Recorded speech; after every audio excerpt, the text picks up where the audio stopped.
Hey everybody, welcome back to Pun Fun, where we have fun with the puns. My name is Ryan, and we're going to check out actually 10 comic books. Well, it's not necessarily a top 10. It really is just a bunch of comic books that are, the 10 most suggestible, I would say, or if not, that really fits the bill for Halloween. So by all means, they're not, just like a Halloween special. I think one or two of them maybe. The rest, however, is like Halloween on crack every day, all day. The artists themselves, I mean, they're very into that genre. Not to say that they don't do other stuff as well, but just that they do it so well. So we're definitely going to pay homage to them by showcasing some of their work. And we're also going to remove, like, for example, The Nightmare Before Christmas, because it's more like, it's very Halloween-y. In this case, Zero's Journey is more oriented towards Christmas, so we're going to remove that. There's also the DC Deceased that we're also going to remove, and also Marvel Zombies as well. I think everybody kind of knows what the stories are all about. What we're trying to do is support more of the indie side. And yeah, you're going to see the kind of selection that we have. If there's anybody, and again, if you're new to the channel, be sure to hit that subscribe button. But if there's anybody you think we missed, definitely put it in our comments. We'll be more than happy to look into it. And again, this is just my personal, list. Hopefully it guides you and, maybe helps you discover these really cool talents, and especially for Halloween. We're obsessed with it, and we hope you are too. So, without further ado, let's get into it. First of all, we're going to talk about Brian Baugh. So, Brian Baugh wrote, and actually drew as well, Wolf and Batsy. So, Wolf and Batsy is a badass book. It's very fun, super horror. The artwork, it's like that very classic title. Obviously I'm going to throw a bunch of images for you here, just so you can get a taste of the kind of feel he gives you. What's very interesting is that not only do you have the story between Batsy, who is a Dracula vampire, who obviously can turn to a bat and blah blah blah, she lives forever, or immortal rather. The thing is that it's such a great story, first of all, and she falls in love with a werewolf. We don't know where that goes. There's a lot of books in between. They, entangle with, so a lot of entanglements with, the villagers and, just other creatures and monsters. And Brian Baugh really does it well. Monsters, he's got it down. So, we also have here, a few one-offs that he's done.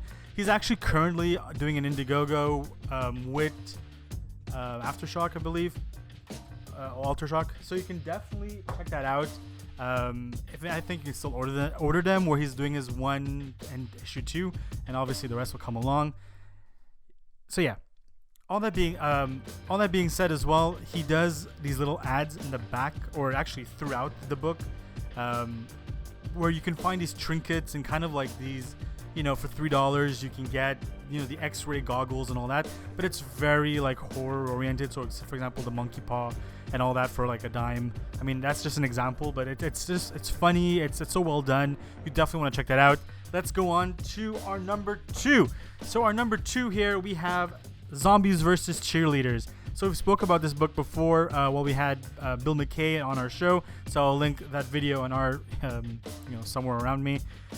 It's definitely a fun book. So you have, obviously cheerleaders running about, but cheerleaders both male, female, and all in between. And you also have, zombies obviously attacking everybody. There's monsters, there's creatures, there's insects mutating. What's very fun about this is that it actually came back with Nira and the Zombies versus Cheerleaders. So basically it is a kind of like a space cadet, space marine that comes to Earth to help the fight, and it's actually very gory. So there's a lot of blood, there's a lot of like organs, and it's very cool, very well done. The artwork is just mind-blowing. Bill Moss and even like Bill McKay, so all the Bills are on this one. They do an awesome artwork on these, and they're like the right people for this genre to really get into that nitty gritty kind of details, like intestines flowing out, and it's just like something hanging out. It really is, the right flow. Anyways, speaking of Bill McKay and somebody who does a lot of covers, Bill McKay does a lot of covers for. we have Dan Mendoza. So Dan Mendoza, we've spoken about him before, obviously, about his Kickstarter. We also had his Zombie Tramp statues. That was also, another video that we had previously. His artwork, is a splash of anime with the American kind of like comic books. I mean, he goes full on grindhouse horror. There's like guts and everything around. If you want, there's some of it that's a little toned back. So that would be some of the newer Still Ill stuff, except for Cannibal Kitty. Cannibal Kitty, which is written by Nightmare Lynch and also, Dan Mendoza. I mean, they go all out. I mean, it's 18 and up, but for everything. And I mean, it is just amazing because there's no limit. There's no like the blood, the gore, the myths, the kind of stuff they make you also learn about like the other realms and demonology and all that. Definitely a cool read. You definitely want to pick this up. What's cool is that Still Ill has them on their website, and you can always go through them and pick them out and put them into your cart. So speaking of Kickstarters, I mean, obviously we have Dan Mendoza that has his current Kickstarter going on, depending when you're seeing this video. But if it's Halloween of 2021, wow, you'll basically, it's still ongoing. You can definitely still get onto that. And it's Zombie Tramp, so he finally acquired back a character of his, which was, right off the bat, it started off with a bang. I think we're beyond the funded amount. Anyways, doesn't matter. If you want to check that out. Speaking of Dan, we actually have another cover here, which is for Lady Death La Muerta. So what's very cool about this one is Brian Polito. So before I start anything off and anybody challenges it, Sworn, obviously. I mean, there's so many of them that we receive throughout the time. What's really great about Brian Polito is that he really is the pioneer for like the Kickstarter genre being on like the way it's progressed on Kickstarter. So the way it's fulfilled, the way that it goes, the little contest. I mean, he's definitely nailed it. So a lot of artists have actually taken inspiration from his Kickstarters, and I mean, to top the ranks within not only just the comic book genre, but like just in Kickstarter in general. I mean, it's just amazing. This is an amazing read, by the way. La Muerta, it amalgamates like obviously Dia de la Muerte. You also have like hell coming to earth, basically. All hell breaks loose, as we're gonna say quite often. But it is just so beautifully done, especially with Mike McLean, who's like really done such a great story. You'll definitely love it. I mean, there's so many Lady Death Kickstarters that go on that you can always climb on board, and you can always kind of catch up with what's going on. There's a few stories where you may have to maybe go back to a book or two just to kind of figure out what's going on. But for the most part, like, they really make it in a way that no matter where it is you start, you're in good hands. And I mean, you're always in good hands, either with Dan or with Brian Polito. They're just A1 for their services, but also their books, and the quality is always there. Just talking about Brian Polito, they also have, like, for example, one of these kooky things is, for example, a totem that is worth 5 points for a voting system that they have for sometimes characters that might win a battle. In this case, because of Canada and the way things have been set up, because of the situation and everything, I wasn't able to redeem this. If Brian, if you're listening to this, or the crew at Coffin Comics, which are always a delight to see, 5 points for Lady Death, please. And as we progress, I mean, he's always been into heavy metal or just metal in general. I'm trying to make some tie-ins to our next comic book, which is Evanescence. Now, does Brian Polito enjoy Evanescence? That I do not know. What I do know is that they were very popular in the early 2000s. I mean, I actually enjoyed their music as well. They've always had a great fan base, throughout, a good following. I think, they kind of had their own little projects. And now they're back with a new album. So I'm not a sponsor anyway. Actually, I'm not a sponsor for anything in part of this whole entire video. However, what's amazing about the people they got for this book was Abigail Larson, who's the interior artist for this. I mean, it's mind-blowing art, but also you got Kelly McKinnon. Like, her paintings are just, it's beautiful. I mean, spectacular. I would wish you can do Canadian shows. I know things are kind of wonky right now, but I mean, I don't remember her doing any Canadian shows. However, I don't care. One day if we do go to the States to do any kinds of, conventions once more, I'm definitely going to check out Kelly McKinnon. Her stuff is just amazing. Abigail as well. Again, these artists are just the perfect match for the book itself. I mean, they really knew their stuff. What's cool about this book is that it's kind of like a music video, if you will. So an Evanescence music video, but done through a comic book. And it's with paintings, and it's just beautiful. I even tried it with a black light. It's kind of black light friendly, so I mean, still very cool. I think I've said very cool very often. I mean, hey. All right. Another one that has been going crazy and has everybody, running for their copy is House of Slaughter. So it's a spin-off from Something is Killing the Children, which is a book basically where kids are being murdered, they don't know what's going on. There is this monster killer that comes in, Miss Slaughter herself, and this here is, I guess, her brother. So we see other members of the Slaughter family. It's not spoiling anything, so no spoilers on any of this, by the way. And it's a fun read, and this one actually doesn't clarify much, but you kind of see a different side. So while she was a bit more, chainsaw and, clubs and so on, and axe, he's a bit more, more caring, if you will. The opening scene is actually him, freeing a deer from, a trap that he set up, yeah. But again, this is definitely a fun read. You definitely want to check it out. I mean, it's still new, still hot in the press, so you might want to go ahead and get a copy. Actually, all of these books are very highly collectible, so you definitely want to do that. But, you also want to read it. You don't just want to, have them hanging in the desk. I mean, unless that's your thing. Here is Stranger Things. So Stranger Things is, I mean, you've seen Stranger Things. There's no doubt in my mind. You've seen the Netflix series Stranger Things. This is Stranger Things by Dark Horse Comics. So it's the Dustin and the gang, basically. They're not fighting the Upside Down. In this case, it's kind of like Are You Afraid of the Dark, where there's the council at midnight. I forgot what the name is. Damn, I hate myself later for that. Anyways, they're basically having a campsite storytelling, and it kind of touches a bit on the story, but it doesn't share to the lore. I think this is a one-off anyways, but it's very fun. This is one of the few very Halloween themed comic book that I would very suggest. Just if you check the cover itself, I'm gonna give you guys a better image anyways of what it is, and a few interior of it. I mean, it is super well done. Morrissey definitely nails it for the story writing. Hopefully he actually continues with more of this, because I definitely enjoy it.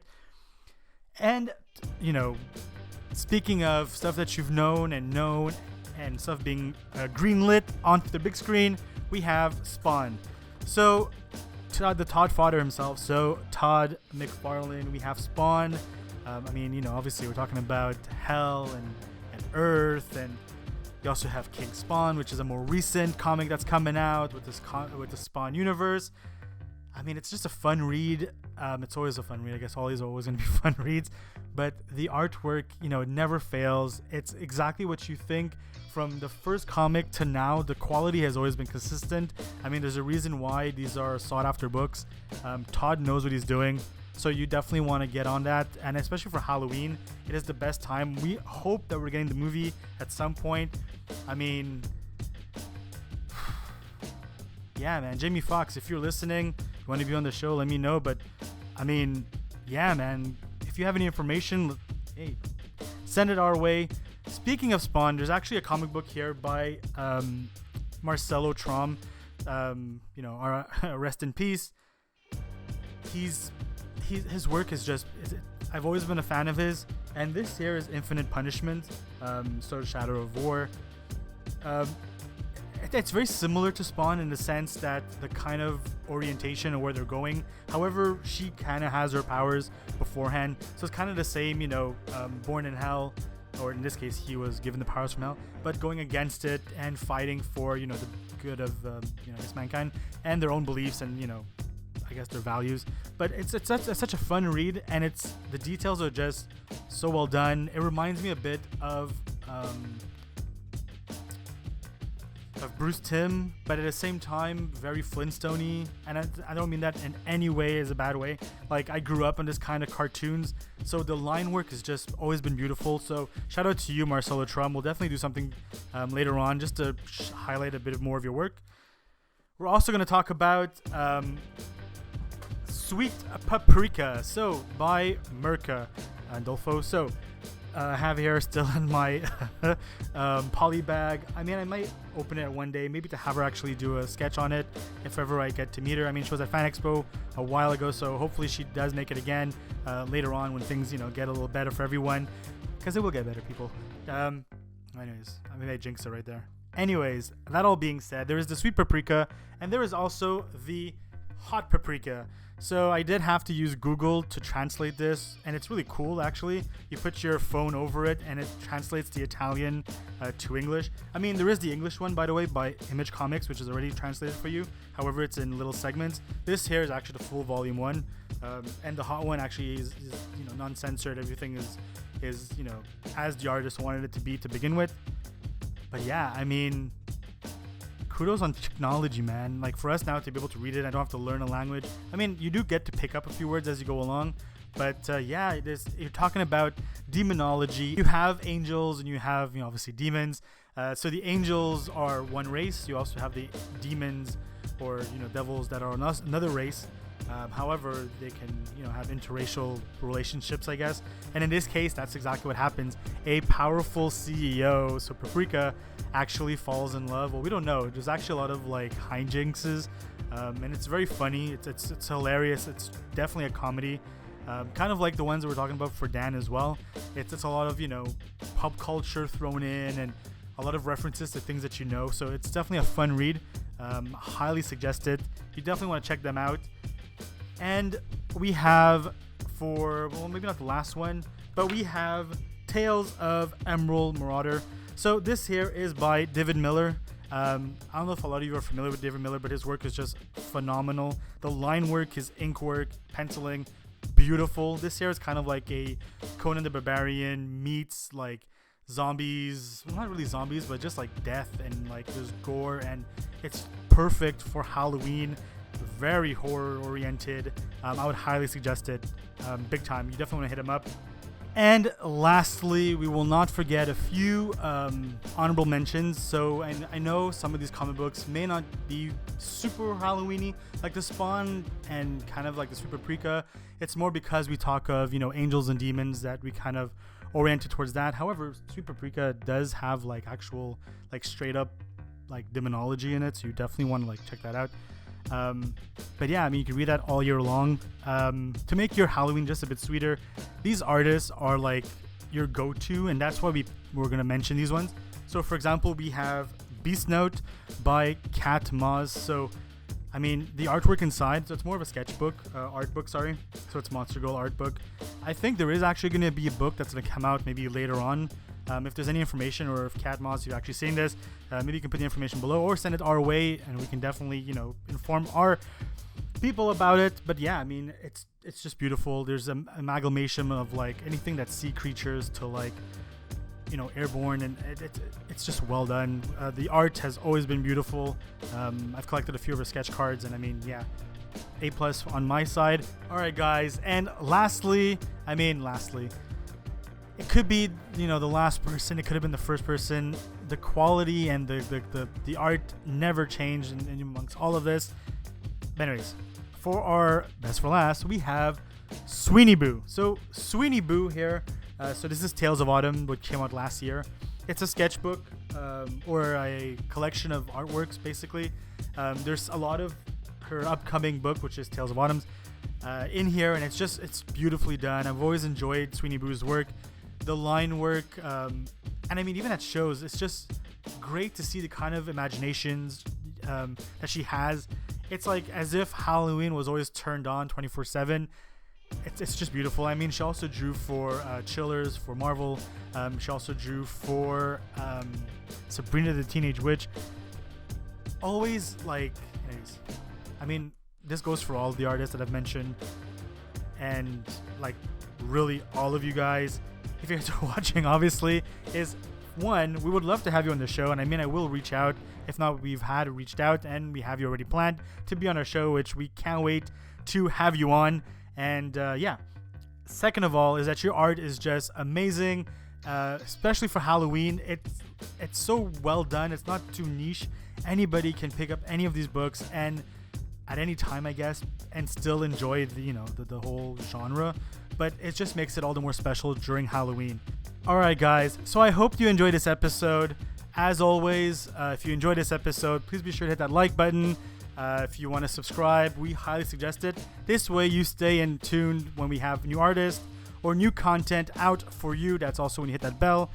And yeah, man, or girls and everybody in between, we definitely love your support. I mean, these past few videos, you guys have been so great, leaving so many comments, and we're always sure to answer you back. So here's what I'm shooting to you guys this time around is, if there's any other artists that you think would have fit the bill, we definitely want you to put it in the comments below, as we mentioned at the beginning of the video. But if there's any artists in general that you wanted to have on our show for year 2, because right now we're actually kind of booking out our first year, definitely put it in the comments below, and we will reach out to them, and we hope to have them and have a one-on-one with them and show the world of these artists. Because I mean, it's by supporting these artists that we'll get these crazy artworks. And yeah, I mean, their creativity is just limitless. And anyways, I'm rambling, and this seems like a love letter to them. I mean, in some ways, I guess it is. Anyways, guys, hope you guys take it easy. Happy Halloween, by the way. Keep it safe. Enjoy yourselves. If whatever it is that you just, disguise yourself as, put in the comments below if it's anything that we've seen here today or anything comic book related. I mean, we'll definitely hit it up. Yeah, if you want, retweet us on, not retweet us, hit us up on Instagram. Just do #TeamPunFun. If we see a bunch of your costumes, we're actually going to present it on our show. Again, we kind of go more for the comic oriented stuff. So yeah, guys, take it easy. I'm done. We're calling it quits. Peace.